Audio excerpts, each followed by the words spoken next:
శ్రమల కొలిమి ఛానల్ నుంచి అందరికీ వందనాలమ్మా. ఈరోజు మన ప్రార్థన అంశం తిండిబోతులు.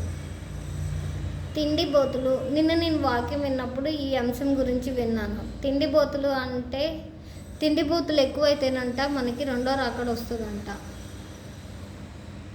నోవహు కాలంలో ఓడ మునిగిపోయింది కదా, ఓడ జలప్రలయం వచ్చి మునిగిపోయింది కదా, అప్పుడు కూడా తిండిబోతులు ఎక్కువైనప్పుడే ఇలా జరిగిందంట.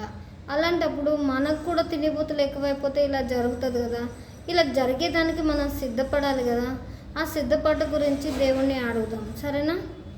కృపాశక్తి సంపూర్ణుడైన నా ప్రియ పరలోకపు తండ్రి, నీ నామానికి వేలాది వందనాలు, స్తుతులు, స్తోత్రాలు తండ్రి.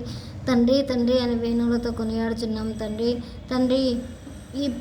ఇప్పుడున్న కాలంలో తండ్రి తిండిబోతులు ఎక్కువయ్యారు తండ్రి, నిజమే తండ్రి.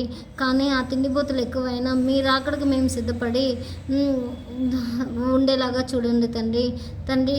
బుద్ధిగల కన్నికల వల్ల మేము మీకు సిద్ధపాటు కలిగి ఉండేలాగా మా దేవుటిల్లో మేము నూనె నింపుకొని నీకోసం ఎదురు చూసే వాళ్ళలాగా చూడండి తండ్రి. మీ చిత్తాన్ని మేము వ్యతిరేకించం తండ్రి. మీ చిత్తం ఏం జరగాలని ఉంటే అదే జరుగుతుంది తండ్రి. మీ చిత్తంలో మేము సాగిపోయేలాగా, మీ చిత్తానికి మేము ఎదురు తిరగకుండా ఉండేలాగా, మీ చిత్తంలో మేము బతికేలాగా చూడండి తండ్రి.